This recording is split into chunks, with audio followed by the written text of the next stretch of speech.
What's going on? It's Michael from Reality Hacker, and today I wanted to talk to you about how to finally let go for good. I think that a lot of the times we hear the phrase let go and let God, and we hear a lot of these, acronyms and phrases and nice trendy terms that, they sound good, but we don't really ever hear practical, explanation as to how to actually integrate them. And so when it comes to letting go, first we have to understand and explore what it is that we're actually letting go of, right? When we talk about letting go, in most cases, we're talking about letting go of the fear of something, letting go of the weight or the pressure or some sort of heaviness around the emotional perspective regarding a situation, right? And what we have to understand first is that at the end of the day, everything is a belief. Right? The positive side of things, the negative side of things, they're all beliefs, and none of them are better or greater or worse than another. In fact, Neville says that there are literally infinite states, right? So when it comes to letting go, first we have to understand the fact that what we're holding on to is actually a belief.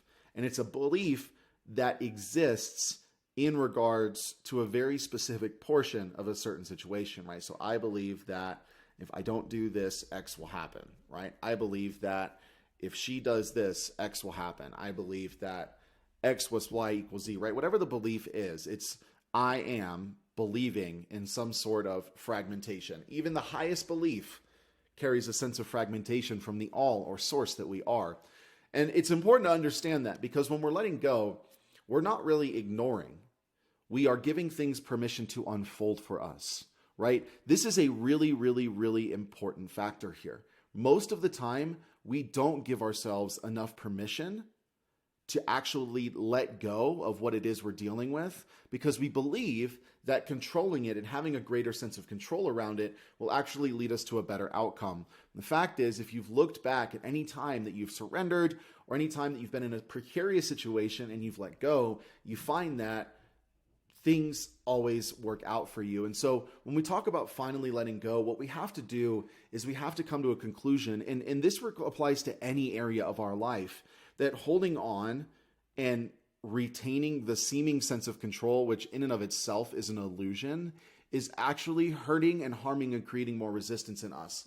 What we have to begin to do is really weigh the balance of keeping ourselves with this burden on our shoulders, right? And again, understanding that the burden itself is literally a byproduct of how we are rationalizing a situation.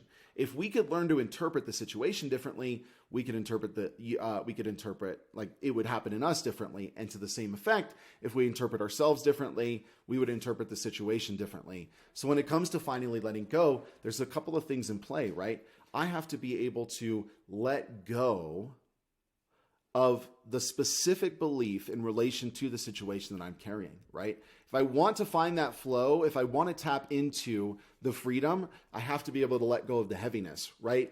Dense heaviness does not lead to liberation. Light freeness leads to liberation, right? And Charles Handel, Napoleon Hill's mentor, he said, we can only do to the extent that we can be, right? So our action can only go as far as our beingness. And our beingness, we can only do to the extent that we can be, and we can only be to the extent that we are. Our beingness exists to the degree in which we are natural about the thing that we're believing to be true, right?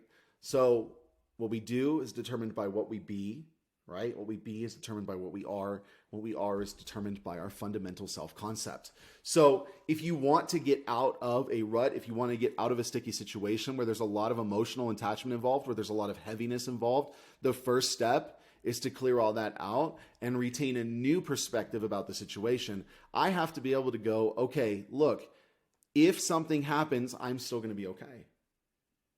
No matter what happens, I will be okay. That's what this journey is really about. It's about coming to a sense of self-discovery, self-adequacy, and unconditional worthiness inside of yourself. Because if you come to this unconditional worthiness inside of yourself, it doesn't matter where you go or what you are. You always have a choice in every situation as to how you want to feel. Most of the time when we don't carry that sense of worthiness, we go around unconsciously feeling many different ways for many different reasons. But when I know that regardless of what happens, I will be okay, all of a sudden, when it comes to situations that might activate my nervous system, I have the opportunity to completely reapproach that situation, which in turn affects my biology, which in turn affects what I'm believing to be true, which in turn affects what happens out here, because as it is without, so it is within. As it is within, so it is without. I know you know this. So letting go really fundamentally comes down to you saying, I am going to be okay, and I am okay regardless of what happens. I have to feel safe. I have to feel secure. And the only way you can do that is cultivating it inside of yourself, right? So if you want to learn more about that, go ahead and check the link in the description. We have a lot of different services and offerings that lead directly to that self-worth, that self-sufficiency, that unconditional self-love. That's what we're all about here. Thanks for hanging out with us. I hope you had an amazing time today, and I'm looking forward to seeing you soon.